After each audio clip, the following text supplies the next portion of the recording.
agradecer a presença do secretário aqui, né? E agora nós vamos começar o evento mesmo. O evento chama Papo com Biólogo, então nós vamos ter a oportunidade aqui dos biólogos, aqueles que estão assistindo, né, do Brasil todo, e os que estão aqui presentes, podem agora começar a formular as perguntas. Lembrando que vamos ser bem objetivos para nós podermos trabalhar a nossa questão de tempo. Tem uma pergunta aqui, ó, que é facinha, curtinha, da Elisa Faria. Qual o nome do aplicativo para realizar agendamento online na Suprans?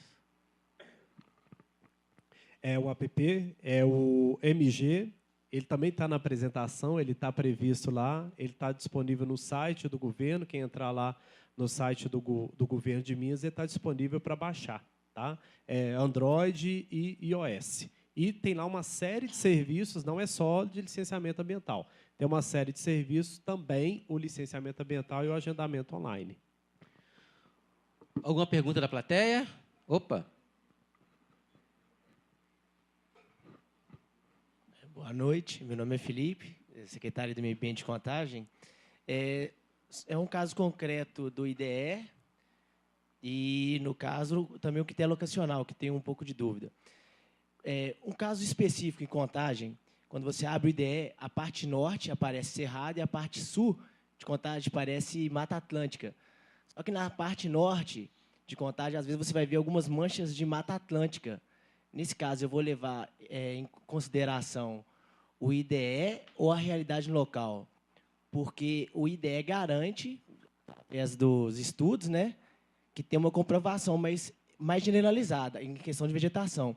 E outra pergunta é o seguinte, nos critérios locacionais falam de unidade de conservação como peso 1, empreendimentos localizados nesses locais. E exclui APAs. Essa pergunta é um pouco já, a resposta já é mais ou menos clara, mas não consta a APA. Então, o empreendimento pode se instalar numa APA, desde que não tenha supressão, e vai ser considerado o peso zero? Essas que são as perguntas. Bom, ótimo, perfeito. Bom, primeiro, vou fazer de trás para frente, que fica mais fácil para mim. No caso de APA, quem fez a segregação foi a Lei Complementar 140. Ela traz diversas situações que ela coloca, exceto APA, né?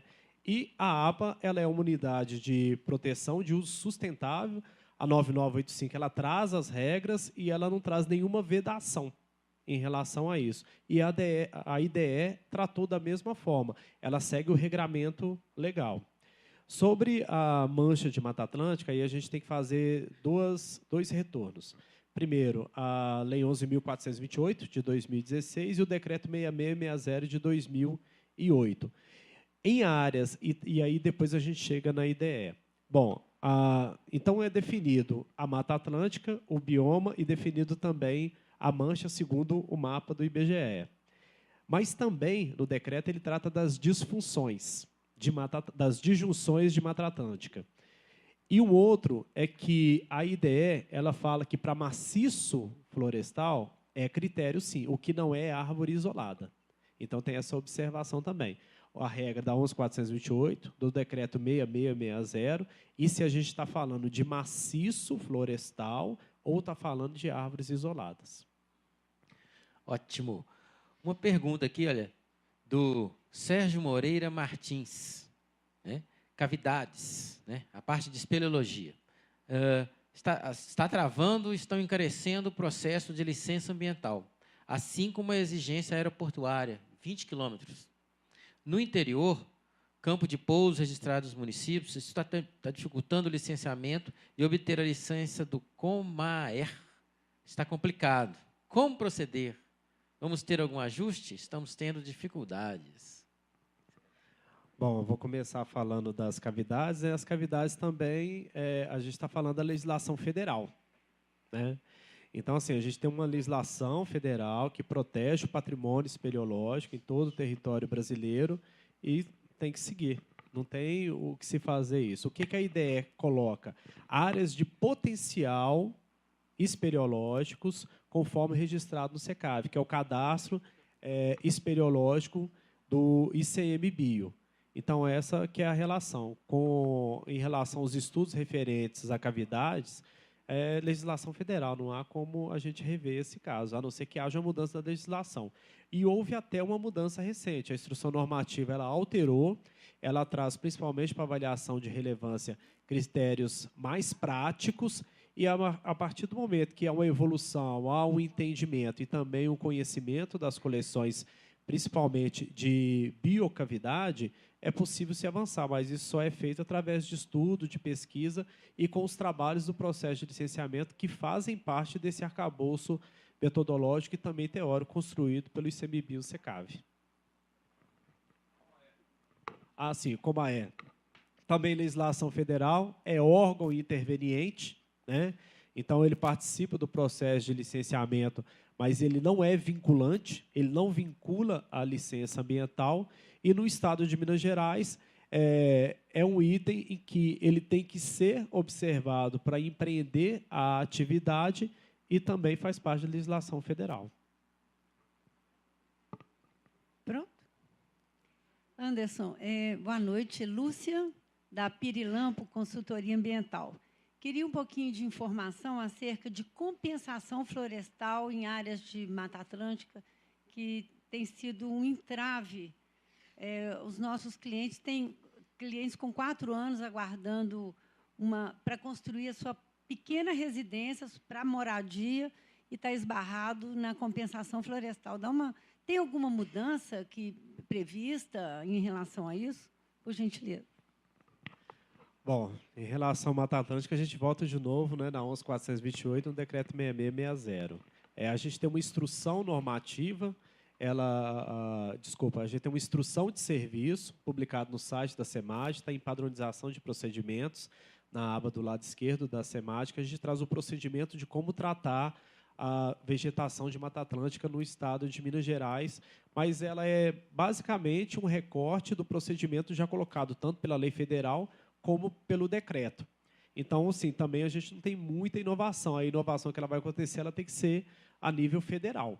O que a gente tem de inovação é a IDE que traz os dados para ser disponibilizados para toda a sociedade para saber se aquela área é uma área que você consegue empreender com a maior facilidade ou não. E a compensação no Estado de Minas Gerais, inclusive por força da deliberação 73, ela é de 2004, então é claro também que ela está em revisão, ela estabelece o percentual de 2:1. A instrução de serviço, ela traz possibilidades da segunda parcela, que é a segunda metade, né, o 2:1, em relação a essa compensação, na fase de recuperação ou em área com características semelhantes. Bem,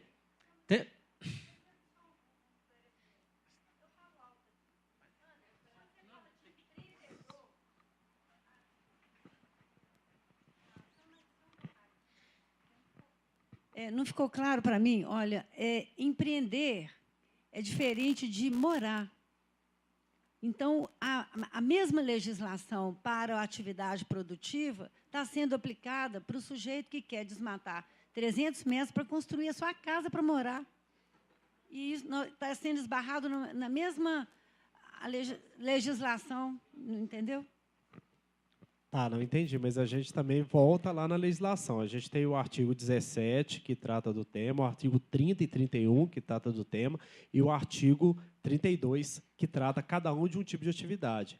Eu vou pedir perdão do cacuete que a gente tem de área ambiental. A gente fala empreendedor, mas, na verdade, é o requerente. Ele pode ser uma pessoa física ou pode ser uma pessoa jurídica. O que eu quis esclarecer e que talvez eu não consegui é que a regra é a regra da lei federal. Então, no caso, por exemplo, do imóvel urbano, tem que fazer a observação do artigo 30 e 31 da 11.428. Bem, eu tenho 2 perguntas aqui da mesma pessoa, do Tiago Marques, né? Quando os FOBs começarão a ser gerados? E eles estão enviando a FCES, mas ainda sem retorno. E a outra questão é quanto às declarações de não passíveis de licenciamento. Agora estamos recebendo apenas um retorno de e-mail com o número de protocolo. Este protocolo não está sendo aceito pelos bancos e temo também não ser aceito pelos fiscais da PMMG. Como devemos passar com essa questão das não passíveis? Tá ótimo, vamos começar. Boa pergunta. Boa pergunta. A declaração de não passível, primeiro a gente tem um convênio com a Juseng, aquele empreendimento que ele realmente não é passível de licenciamento ambiental, ele já consegue retirar na própria regularização da Juseng. Ainda vai ser emitida a declaração, como ela é o direito de protocolo de todo cidadão ter a sua resposta, vai ser emitida a declaração de não passível. Ainda que o decreto 47.137 ele revogou esse dispositivo e agora, com o decreto 47.383, ela realmente deixou de existir. Mas é uma declaração que ela ainda tem sido utilizada, principalmente pelas agências de banco, né? Quem fornece o crédito é direito do cidadão de ter, a gente vai continuar emitindo. O que está acontecendo agora, nesse momento, é que muitas pessoas entraram com os FCS a partir do dia 6 de março. Antes desse período, a gente notou que a entrada de processo ela tinha diminuído e muito. Então, teve muita gente que deixou para entrar com os FCS eletrônicos depois da norma entrar em efetiva vigência. Esse é um problema operacional, ele está sendo corrigido, mas ele é pelo excesso de demanda que foi colocado a partir do dia 6 de março. Os FOBs eles já começaram a ser emitidos, assim como as declarações também começaram a ser emitidos, e em breve a gente vai ter regularidade de todo esse processo. Aí é uma questão de pouco tempo, porque realmente breve mesmo vai estar tudo equalizado. Alex, sou da região ali de Gouveia, Diamantina, sou conselheiro lá do Copan Jequitinhonha.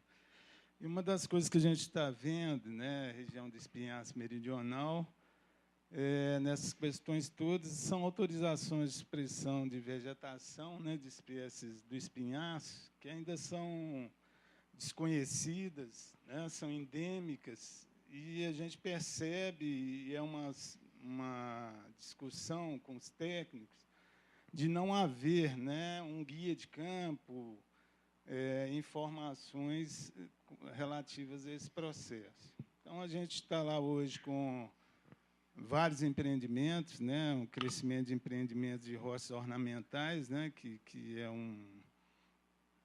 um problema muito sério, né, para a questão do espinhaço, e a gente está muito preocupado com isso. Inclusive, remete, né, a questão do princípio da confiança, né, da questão de 10 anos, né, que também nos deixa muito, porque o Estado, né, está com falta de técnicos, funcionários, veículos, né, então, com isso, é a grande preocupação nossa. Eu queria que o senhor falasse a respeito. Além de um grande processo, né, de pressão em cima dos senhores, né, dessas empresas minerárias, né, que não estão aceitando o enquadramento, né, delas nessa questão locacional. Tá, vamos começar falando também de trás para frente. É o seguinte. Primeiro, o Estado hoje ele conta com a frota mais moderna de veículos de toda a história do sistema, que são 26 anos. A frota mais moderna. Nunca teve uma frota de veículos tão moderna quanto hoje. A gente tem veículos e tem também aeronaves. Então, assim, não há falta de veículo. Essa é informação que já aconteceu realmente no passado, mas hoje isso está completamente equalizado, e não é exatamente hoje, é desde 2016, com essa implantação da frota mais moderna, e que ela vem passado por um processo de troca, porque é uma frota alugada, porque fica, inclusive, mais barato para o Estado manter frota alugada do que manter frota própria, por causa dos custos de manutenção. Uma outra situação é em relação ao enquadramento e o critério locacional. O critério locacional ele está na IDE. Né? A IDE ela dá a condição tanto do enquadramento para o empreendedor, como dá também a condição da fiscalização ambiental. Porque todo o ato concedido, ele também vai para a IDE. Se você entrar lá e pesquisar atos autorizativos e quer saber, por exemplo, outorgas, tem lá.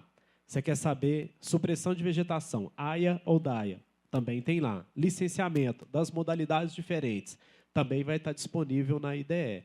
E outra coisa é a compensação. Né?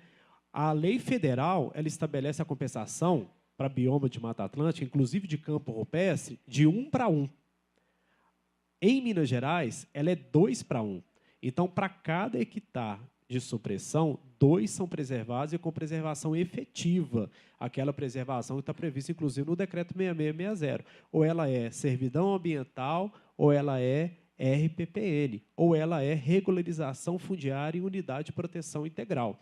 Então, é bom a gente fazer uma certa separação dos dados, porque mesmo que o empreendedor não concorde com o enquadramento, foi aprovado no Copan. Então, o Conselho Estadual de Política Ambiental aprovou, não há como fugir dessa regra colocada. O Estado de Minas Gerais colocou isso através do povo, né, representado por seus conselheiros. A frota de veículo é a mais moderna dos últimos 26 anos. E a compensação no Estado é um compromisso do governo de manter ela 2:1, quando a legislação federal estabelece apenas 1:1. Em Minas Gerais, é 2. Bom, no caso Cerrado, a gente não tem uma legislação específica que protege, né? Tem as compensações inerentes, então, à compensação minerária, à compensação por intervenção em APP e as espécies imunes de corte, que tem também a compensação inerente por lei específica. Aí é um caso realmente diferente. Ô Anderson, vou aproveitar o microfone na mão, vou fazer uma pergunta. A gente percebe que toda essa mudança na legislação ambiental tem trazido grandes mudanças, né, são significativas mudanças que estão sendo realizadas desde, acho que particularmente do ano passado para cá. Algumas coisas continuam, né, permaneceram, como você apresentou ali no slide, o prazo para análise dos processos com EIA-RIMA e sem EIA-RIMA. Na verdade, esses prazos já existiam na legislação anterior. E tem uma questão sempre que os empreendedores colocam, que é, se o empreendedor perde um prazo, ele é autuado, né, de uma condicionante ou de um processo de licenciamento, ele acaba sendo autuado ou penalizado.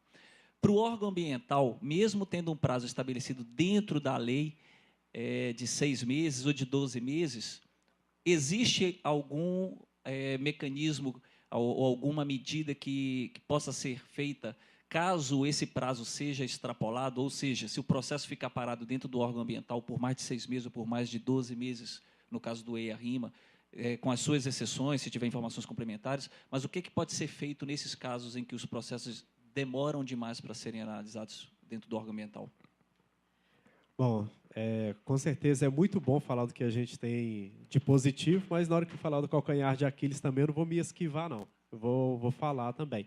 É claro que o CISEMA ele passou por um período, né, de decadência e também de diminuição do número de técnicos, por motivações diversas, inclusive da iniciativa privada, que o técnico entrava júnior, tinha uma formação, capacitação, se tornava sênior, ele ia para a iniciativa privada, que paga melhores salários, lógico, né, ele não ia deixar de ir. Foram feitos diversos concursos públicos durante esse tempo e, ainda assim, a rotatividade dentro do CISEMA ela ainda é elevada.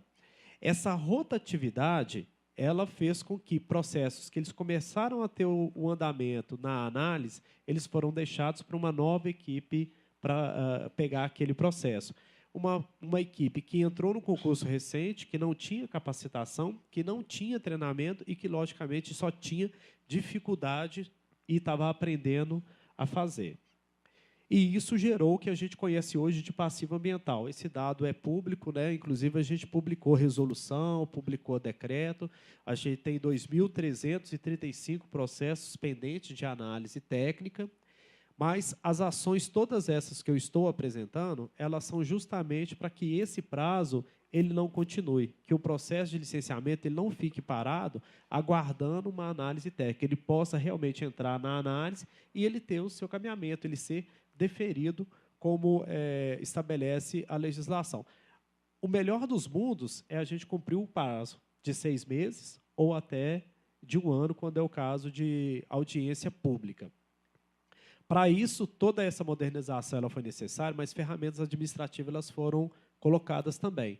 Desde a frota de veículos que eu coloquei aqui, as ferramentas de gestão territorial, e agora, neste ano, a gente lançou também um programa de eficiência ambiental, que ele traz para o servidor que demonstrar eficiência ambiental um bônus financeiro, e ele é ligado ao processo de licenciamento ambiental, neste número de 2.350 processos de licenciamento ambiental. Então, a gente tem uma expectativa de zerar o processo de licenciamento ambiental com o plano de eficiência ambiental, né?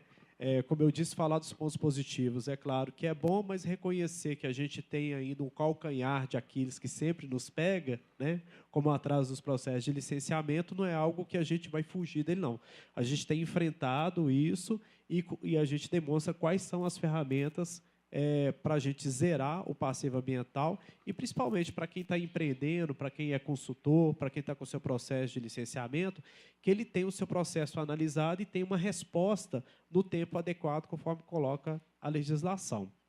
Em relação à autuação que você falou, né, realmente a legislação ela coloca que o descumprimento de algum prazo implica em infração ao empreendedor, ao requerente. Não há o contrário em relação ao poder público.